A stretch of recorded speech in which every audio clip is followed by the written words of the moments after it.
est très fiers, nous aussi, de ces résultats-là. Rapidement, la portée de la presse, vous l'imaginez, depuis qu'on s'est numérisé, est beaucoup plus grande. On touche à beaucoup plus de Québécois chaque jour.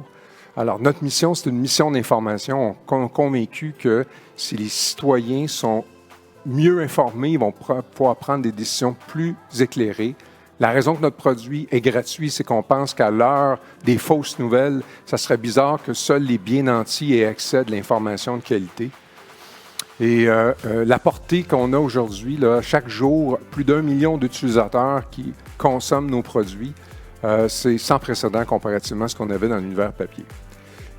Bien entendu, le secret, c'était de garder nos journalistes, d'être assez rentables pour être capable de payer une salle d'information d'importance. On dit souvent qu'on est la salle d'information la plus importante au niveau francophone en Amérique. On a plus de 250 journalistes. Pour faire ça, ça prenait des revenus. L'industrie des médias, elle a été complètement chamboulée parce que la plupart des médias n'ont pas été assez rapides à faire leur transformation numérique. Alors, pendant ce que vous voyez, c'est un graphique qui montre que l'ensemble des revenus de Google et Facebook dépasse aujourd'hui l'ensemble des revenus de tous les quotidiens en Amérique du Nord. Alors, pendant ce temps-là, nous, notre virage, on l'a fait rapidement, on l'a réussi et on a une progression, une croissance. On a réussi à maintenir nos 250 journalistes. Alors, ça ressemble à l'aventure qu'on a eue. Il y en a qui veulent applaudir. Ben oui, applaudissez.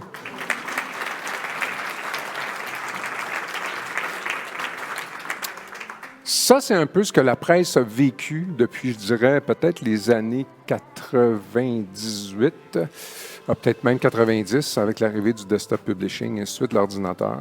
Bref, l'idée, c'est les marchés changent rapidement. Les paradigmes arrivent assez rapidement. Et si on n'est pas assez habile pour sauter sur le nouveau paradigme, pour les adopter, à un moment donné, on est sur un domino qui tombe, puis on devient désuet, ou on n'est plus capable de réussir notre mission.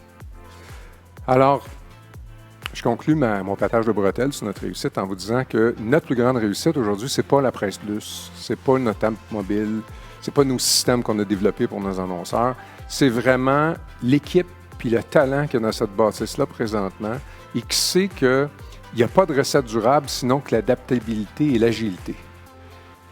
Et c'est de ça que j'aimerais vous infuser aujourd'hui. Qu'est-ce que ça veut dire être capable de s'adapter, être capable d'être agile? J'ai entendu le mot une couple de fois aujourd'hui, alors je vais vous donner un peu ma vision des choses.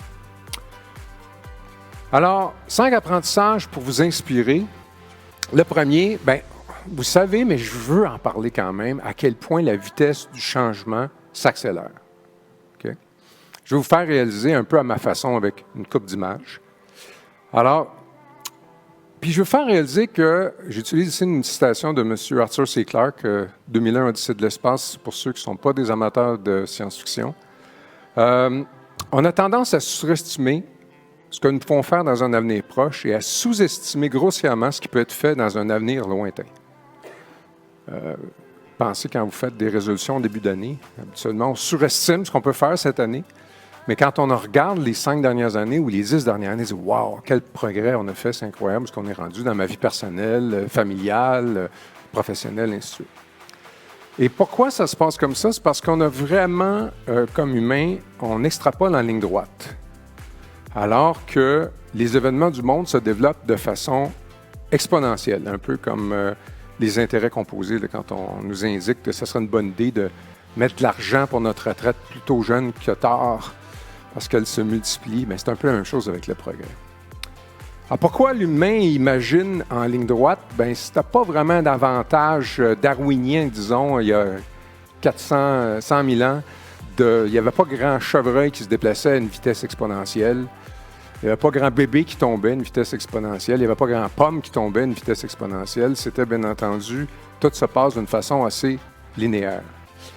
Donc, quand on imagine le futur, on l'imagine comme ça. On imagine, ils vont faire un téléphone un peu plus vite, ils vont faire un écran un peu plus grand, ils vont augmenter un peu la vitesse de réseau, et ainsi de suite. Mais la réalité, c'est que le futur qui se passe est quelque chose souvent qui jamais on n'aurait été capable d'imaginer.